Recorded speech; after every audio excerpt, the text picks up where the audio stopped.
Hello, Red Wave. Welcome to Where Bulldogs podcast. My name is Caleb Nail. Always forget that it keeps going. Good morning. Today is Monday. What is today? It's September 29th. 5:37 a.m. I am 7 minutes late. I also put the wrong song up, usually on the live stream. I let it go for a little bit to allow people to get in. Not today. Today we're going to talk about the successes of former Bulldogs around the country in professional sports. We're going to talk about headlines that are coming from campus, things that I think are fun to talk about. I got a verse of the day for you.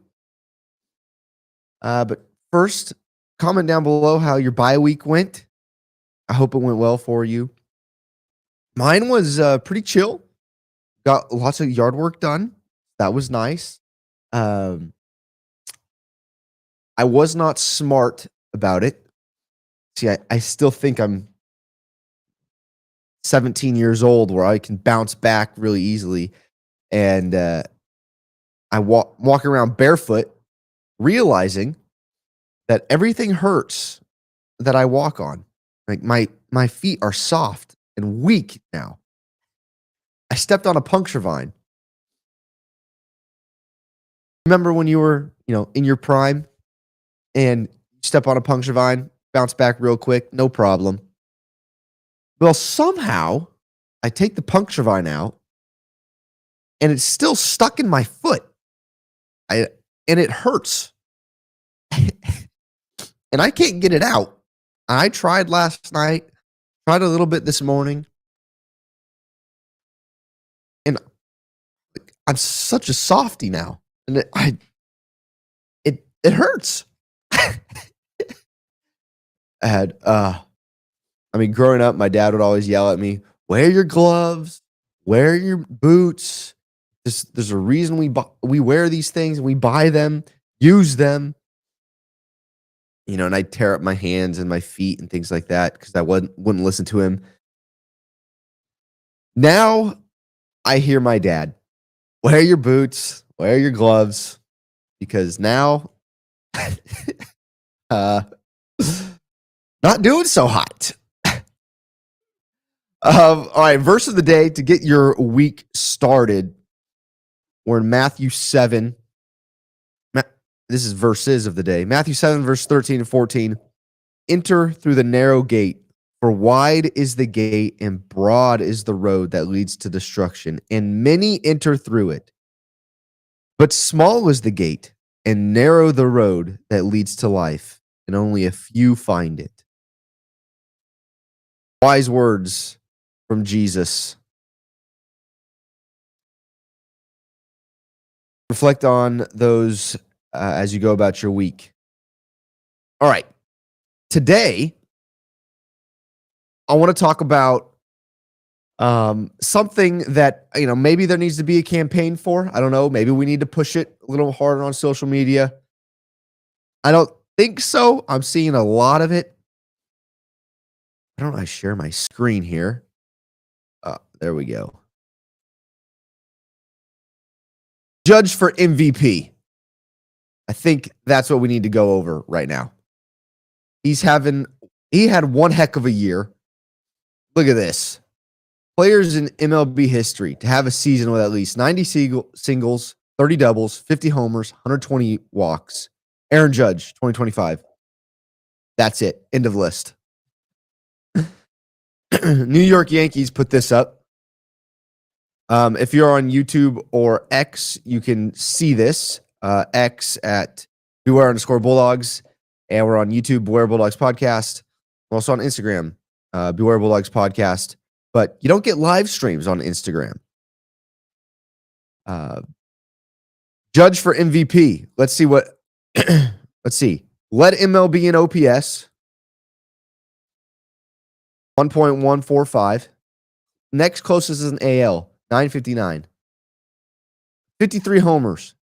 Most home runs by a batting champion in MLB history. He batting champion, AL batting champion. Led MLB in a F WAR. You're gonna have to teach me this stat. I understand the WAR stat, but what is F WAR? Okay, well, he led the MLB in that. And you're gonna have to help me with this one too. 36 IBBs, more than each of the other 29 MLB teams. You know what we could do really quick? IBB baseball stat. Is that intentional walks? Intentional base on balls. Makes sense.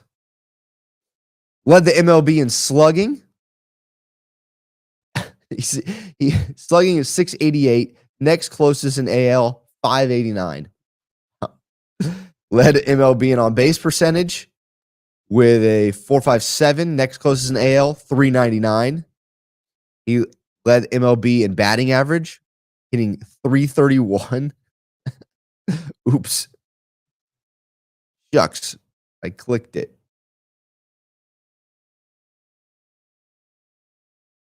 24 go-ahead home runs, most in MLB.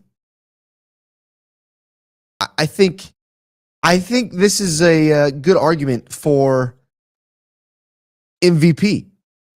The other person that is competing for MVP, or I'd say that is on the list, is Cal Raleigh, the Seattle Mariners catcher, who hit the most home runs in or as a catcher ever, I believe. And did he hit the most ever as a Mariner as well, beating Ken Griffey Jr.? Boom. Didn't realize I was hiding behind that thing. Maybe his best. Judge is clearly the MVP. I think that's how we're going to have to talk about it.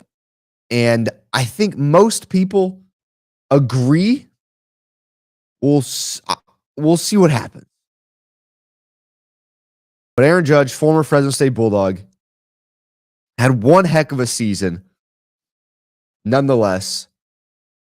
And once again, I mean, Fresno State, if you follow me on any of my socials, I do a lot of bragging about Fresno State and the Central Valley as a whole and how dominant we are in the sports world.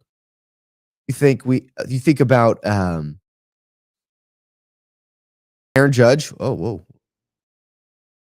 Aaron Judge, Taylor Ward had a heck of a year as well for the Angels. Devontae Adams scored a touchdown yesterday. Let's see what else we got. I bookmarked a couple things. We're going to talk about that. Here you go. Here's some stats. AL MVP race. Compared to Cal Raleigh. Aaron Judge to Cal Raleigh.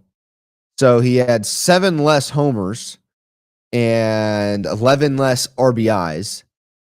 He scored more runs, WAR, OPS higher, average a lot higher. There you go. Aaron Judge is the first player in MLB history to hit 50-plus home runs and lead Major League Baseball in batting average. Video game numbers.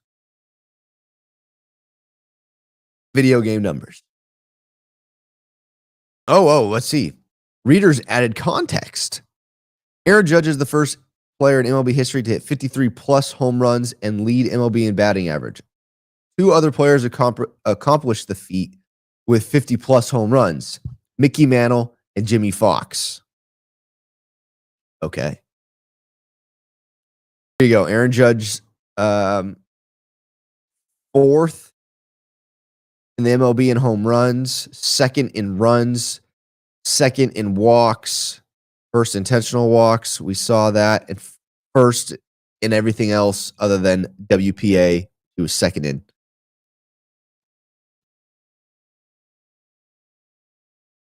Beast. Absolute beast. Let's talk about this, shall we? We didn't talk about this. Tim Skipper was made the interim head coach And UCLA, after the Bruins fired Deshaun Foster after an 0-3 start. How disappointing has UCLA been? Holy smokes.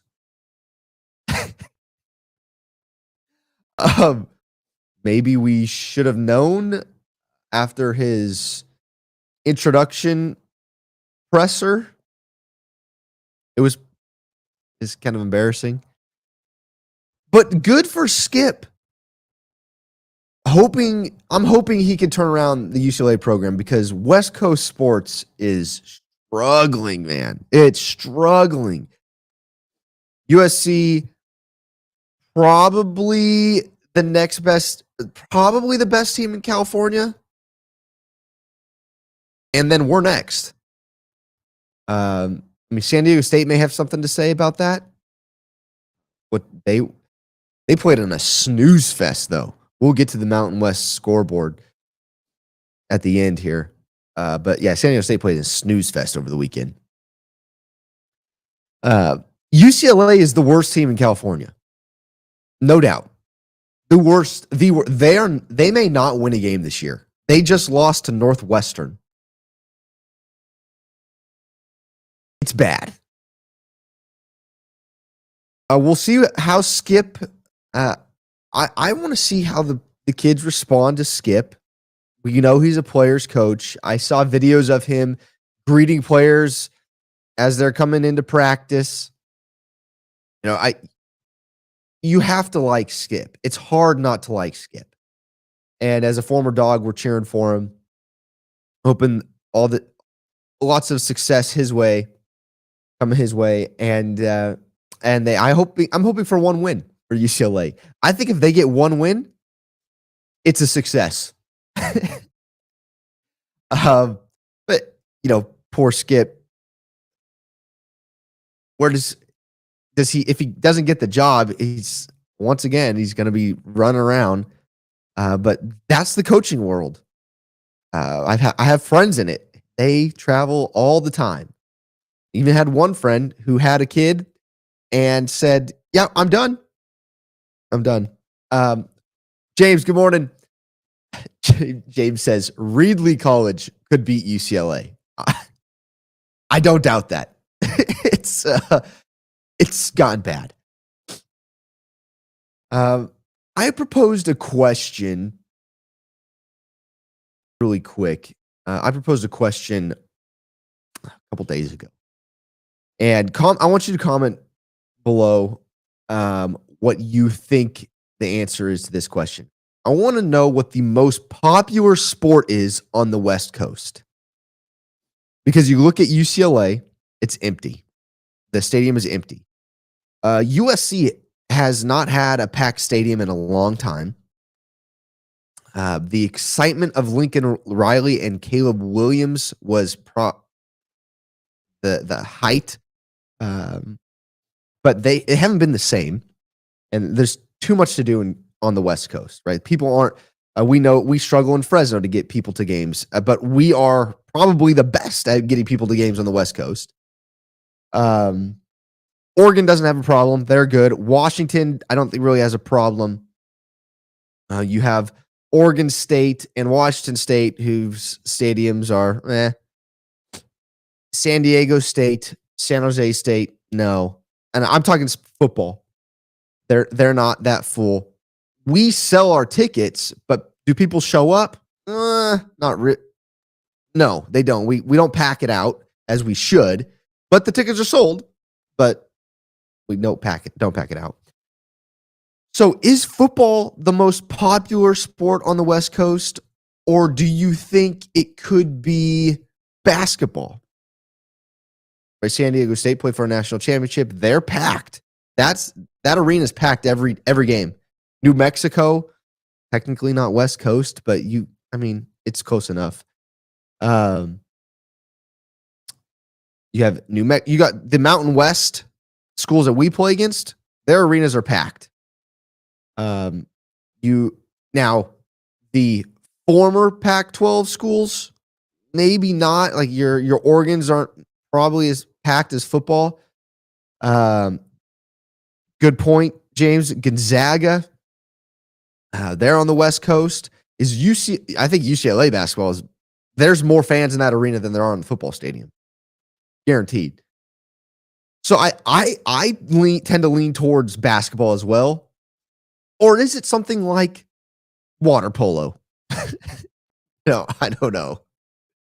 Or baseball. It's not. I don't think it's baseball. I actually think it's basketball. You have my brother is an assistant winemaker in Paso, and they don't go to Cal Poly football games, but they go to multiple Cal Poly basketball games. I think basketball has got football beat on the West Coast. And I'm not saying that's bad. That's fine. But we see college football and how it is on the East Coast and how it's and the attention it gets by the media, and it will continue to get the attention because the eyes are there. Because stadiums are packed on the East Coast. And so it's going to be hard for us. Man, that coffee's good. But I think it's going to be hard for us to compete to get athletes here because there's less eyes and less money on the West Coast for college football. Basketball, we still can compete, though. We as in the West Coast, not Fresno State, but actually, let's get to that. So, Gabe Camarillo put this post out. Fresno State basketball head coach Vance Wahlberg wanted to keep Brian Amuneki, Elijah Price, and Alex Crawford, who were paid a combined $150K last year. This year, they left for a combined $1.15 million. How do the Bulldogs compete in pay-for-play era? And Gabe talked to Wahlberg, and Wahlberg talked to, oh, wow, that day he just missed a layup. Come on, brother. You're 7 feet tall. Throw the ball down. Get it over the rim. Okay, sorry.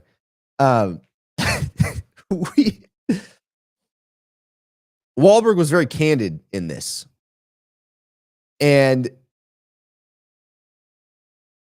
he said it's going to be hard to compete. You know, they got guys from Italy, France, Slovenia, lots of European guys, because he said they're easier to deal with. Right? They want an opportunity to play in the United States. Right? College basketball. If you're not playing pro in Europe, it's probably easier to get your name out there and get some film together at the collegiate level. Or maybe they just want the experience. I don't know. But they're easier to deal with. And if that's the way it is, then so be it. Right? I'm not a huge fan of bringing in international students, right? Because it costs us a lot of money to bring in international students. But if nobody here wants to play, okay, well, we'll take the kids from Italy, France, and Slovenia.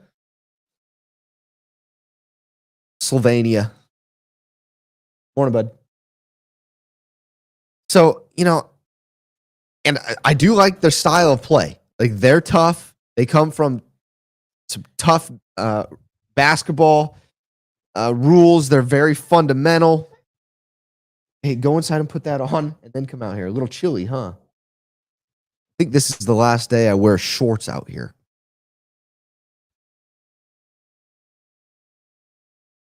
But the other thing that Wahlberg added at the end of this is that the sad thing about all this is that they're going to bring in a bunch of these kids, and if they have success, if they find success, then they're going to leave. And he said that. Right? And he said, why would they, like making $1,000 a month and then get offered $3,500 a month, or he may have said 35,000.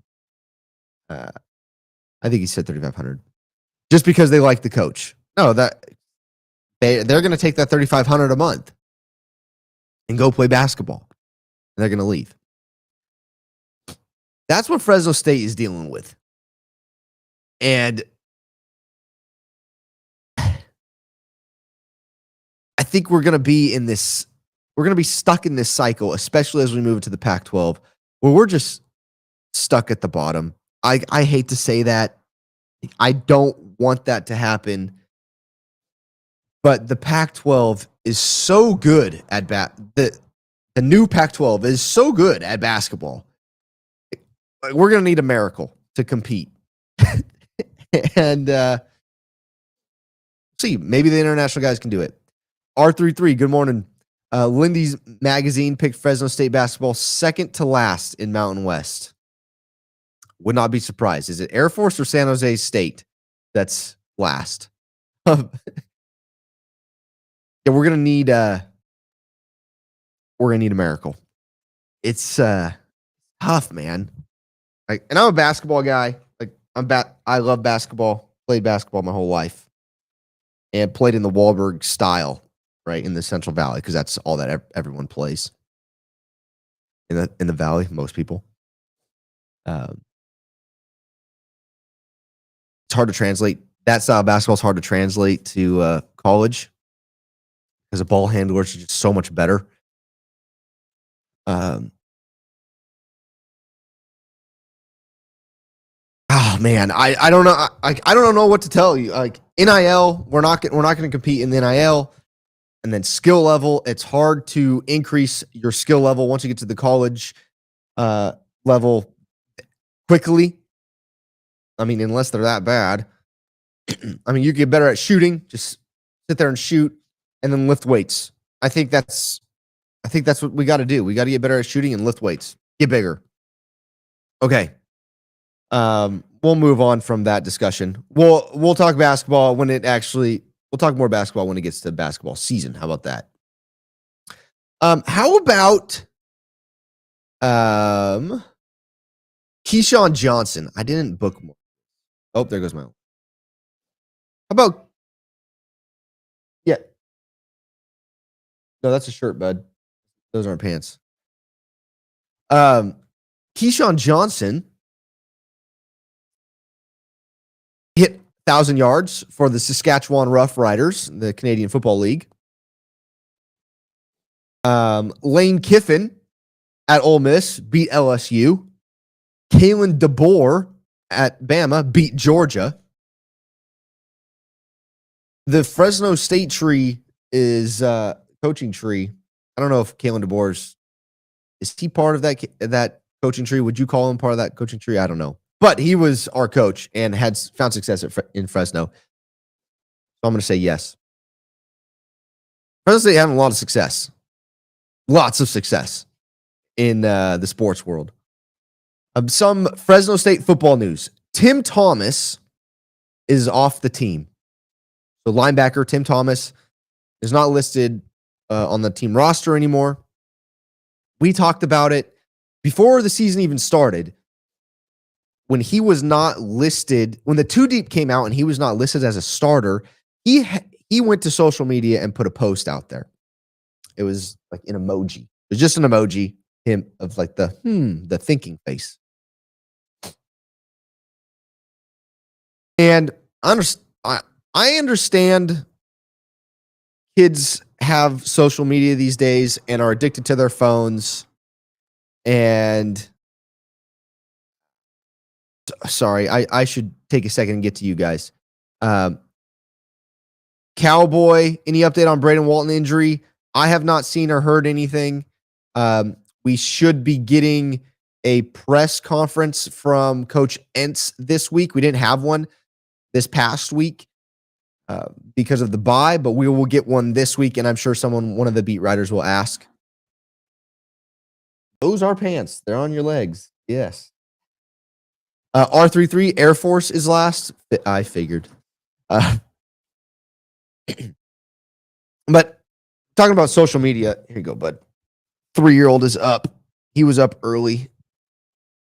Ben, you can sit right here. But I don't, I don't appreciate the first place we go to is social media when things don't go our way. It doesn't make sense. Like I remember back in the day, 12 years ago when those things happened, like you went back into the gym and started working. Like the first place you ran to wasn't your phone, right? That's what I'm getting to. So I hope Tim the best. Hope he finds success somewhere else.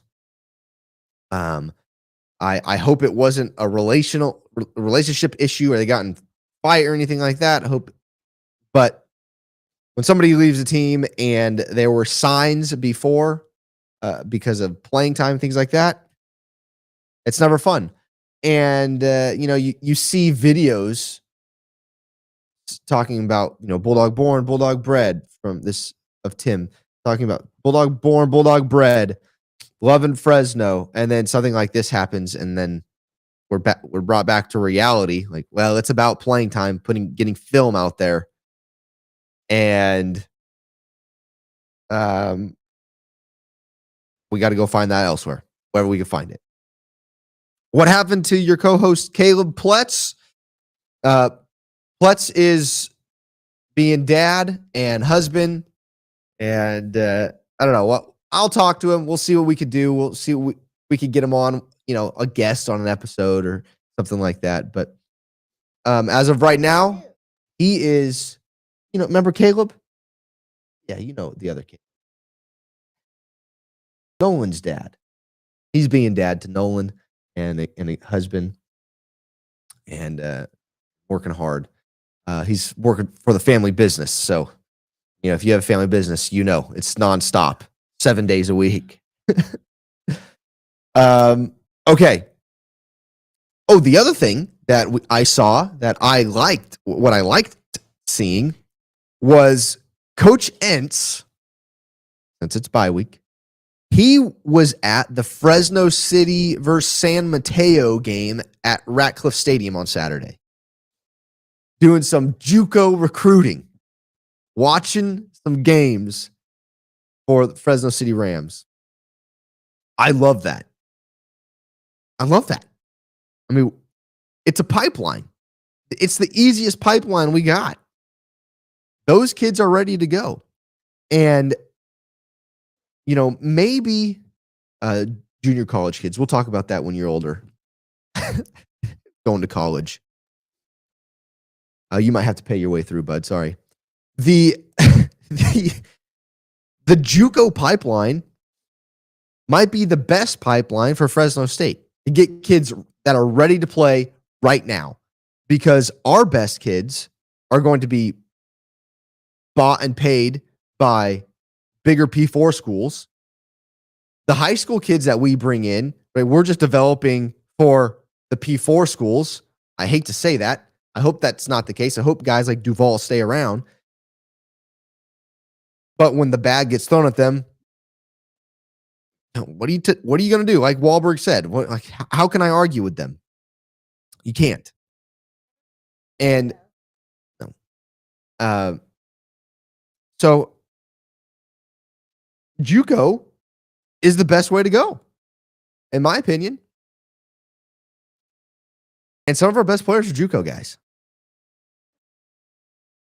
A lot of the best NFL players are JUCO guys. You have to be, and we've talked to JUCO guys on the show years ago.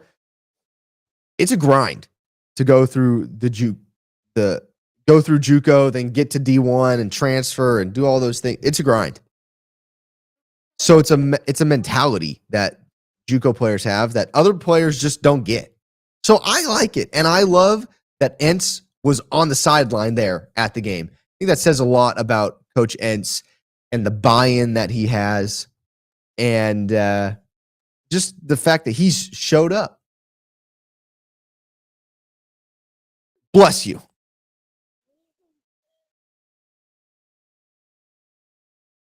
So this week I will have the preview for Nevada. Fresno State plays Nevada this week. Am I right on that? The other thing I want to do here. Sorry, I got to get to. I want to pull up the group of 5. Top 25. This is the group of 5 guys. Top 25. I'm going to share this with you. Boom, show on stream. Okay. We got.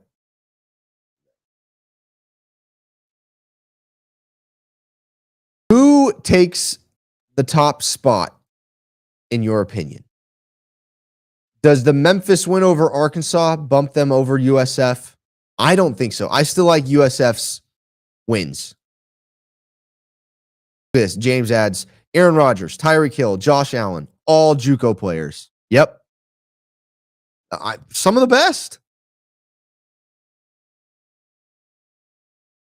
Group of 5, top 25, Memphis, USF, top 2. I don't think there's any question about it. Now, what we're going to talk about is the Mountain West.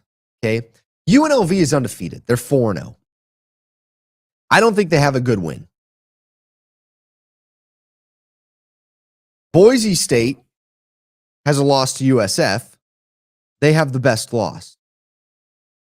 Fresno State, 1 loss to Kansas. Kansas just lost this past weekend, I believe. We need them to play better, so our loss looks better. But we have played against some of the best offenses in the country.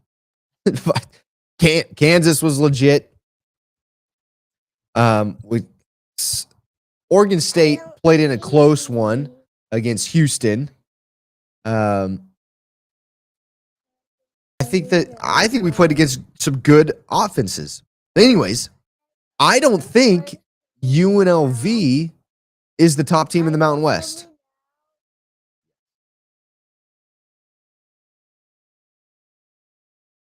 I don't. I still think Boise should hold that top spot because of their loss.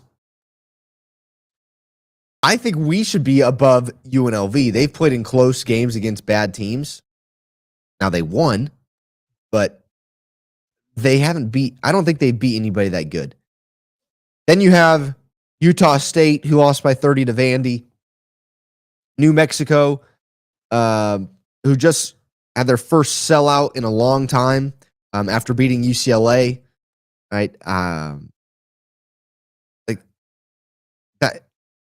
I'm happy that Albuquerque's getting fired up for their team, but that's not a good win. I think Hawaii is better than New Mexico and Utah State, and then San Diego State. Let me pull up the scoreboard right now. I can't do it on my computer. I'll do it on here, on my phone. I think Hawaii is one of those top teams in the Mountain West, even though I believe they lost.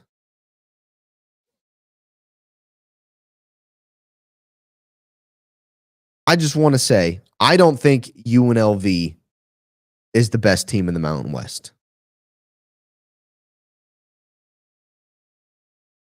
Okay. So we had, like I said, Utah State, they lost by 20. My bad, Aggies. They lost by 20 to Vandy, 55-35. Hawaii beat Air Force. That's right. Hawaii beat Air Force 44-35. Hawaii was 7-point underdog in that game. Are people watching the same game? I don't know. That I'm watching, I don't think so. Because Hawaii's been good. I like them. I think they're top 3 right now. I think they're the 3rd best team in the Mountain West. Possibly. San Diego State, like you said, barn burner against Northern Illinois. 6-3, they win. San Diego State wins 6-3, and they covered the 2.5. New Mexico beat New Mexico State 38-20. They moved to 3-1. Colorado State lost to Washington State 20-3. The Beavers did lose. You're right, to Houston. We watched those highlights last. Boise State beat App State 47-14. App State is not the team that they were in the past. They're not very good this year. They were a 17.5 point favorite. Boise was, and they covered. And then San Jose State lost to Stanford by 1, 30-29. Stanford was favored in that game. There's your Mountain West scoreboard. Yeah, the Cougars beat the Beavers. Yeah. That was the last highlight film we watched. We're not fans of those teams, but we just watch all the highlights, Beavers should have won though, and we want them to win because the Bulldogs beat them. It looks better on the Bulldogs, right? We're slowly teaching him. What is that? Okay. So Fresno State actually sits atop the Mountain West standings right now because we're 4-1 overall, 1-0 in conference. Boise State is second in Mountain West, 3-1 with 3-1 overall record, and they're sitting 1-0 in conference. Some of these teams haven't played conference games, and then there's teams like Air Force who have played 3 conference games and lost all 3. So, and I know some people were high on Air Force going into this season. It's not going their way this year.